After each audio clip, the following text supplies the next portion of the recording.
Ciao raga, musta naga? Welcome sa inyong lahat. I am Chad and I will be your guide.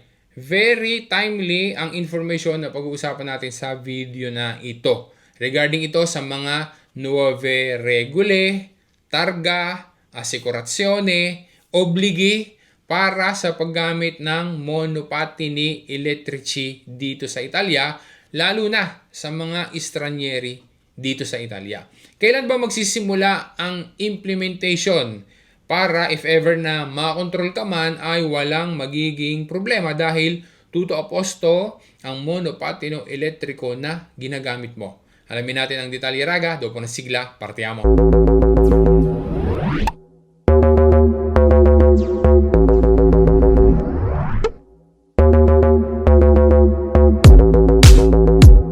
Sa mga nakalipas sa taon, ang paggamit ng monopattino elettriko ay isa sa mga naging mas popular na means of transport dito sa mga Italian cities. Dahil sa madali siyang gamitin, lalo na kapag matindi yung traffic o matagal maghintay ng public transport.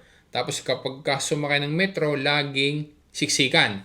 Para din sa iba na wala silang makina dahil kulang sa budget, o baka naman yung iba ay walang patente de guida, yung iba ay namamahalan sa gas, doon sa gasto sa gas.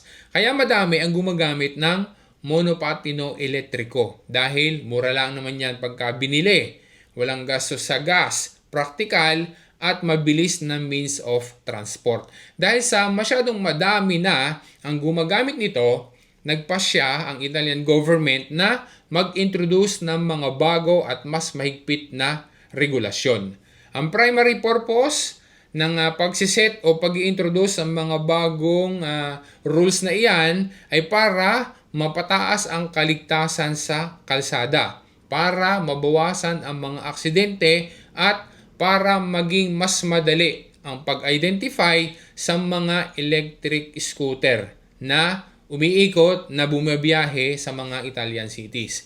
Ngayon ay isa-isahin natin yung 5 na pangunahing mga pagbabago sa paggamit ng monopattini elettrici dito sa Italia. Unang pagbabago at pinaka-importante, magkakaroon na ng kontrasenyo identifikativo.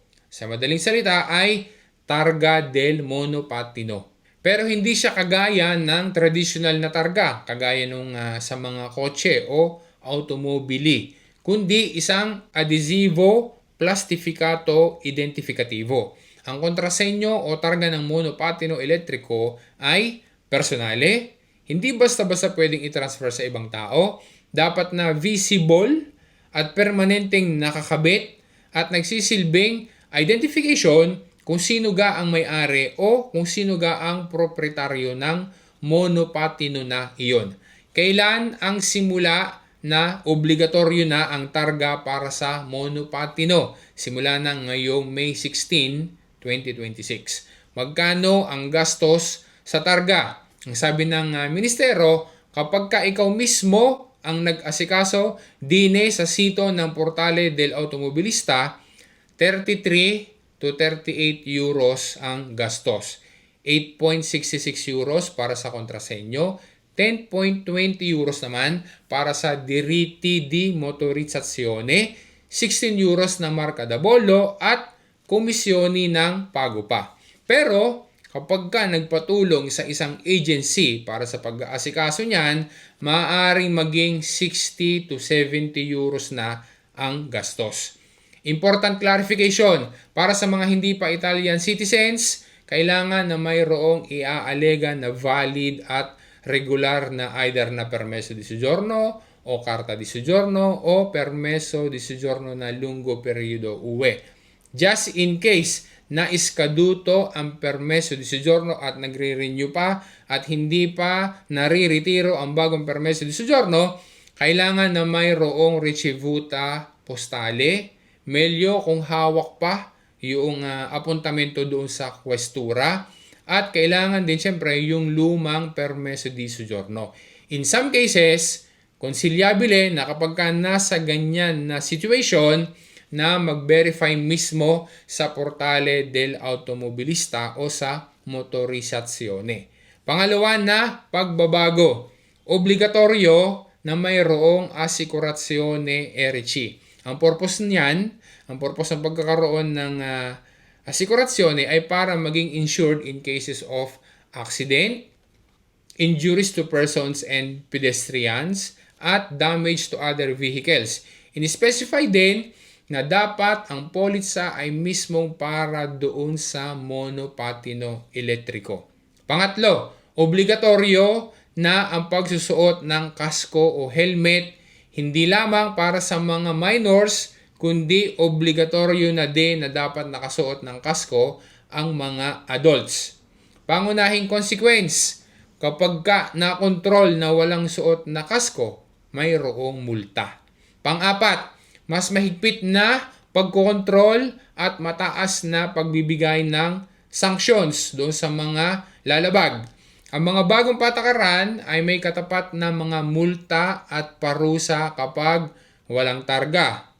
Meron ngang targa pero mali naman o hindi maayos ang pagkakakabit o pagkakalagay doon sa monopatino. O pure, tampered ang targa. O kaya naman, walang asikurasyone. Walang suot na kasko at ginawa yung tinatawag na circolazione vietata. Example, doon dumaan, doon nag-drive sa marcha piedi. O kaya naman ay ginawa yung kontromano. Panglima at panghuli, mayroong mga bagong procedures online doon sa sito ni Portale del Automobilista. Additional info, ang bawat komune ay mayroong karapatan na magdagdag o mag-set ng kanilang specific rules within doon sa kanilang komune. Kaya maaari, posible na mangyari na sa komune mo ay pwede ang isang bagay na gawin pero sa ibang komune ay hindi na pupwede. O kaya naman ay vice versa. Ang tanong Raga, after na malaman mo ang mga bagong regula na ito sa paggamit ng monopatino elektriko, ready ka na ba? At nagawa mo na ba ang dapat na gagawin?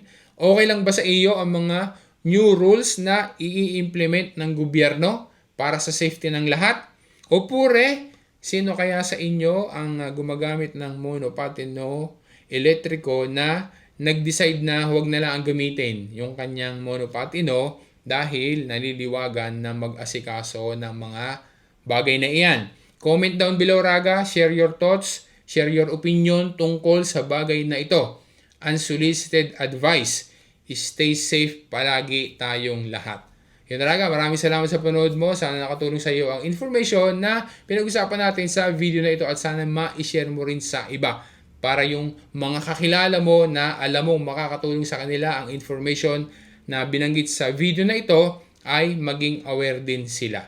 Maraming salamat sa panood mo. Maraming salamat sa pagsuporta mo. Once again, this is Chad and always remember, Chad will guide. Grazie Raga, alla prossima!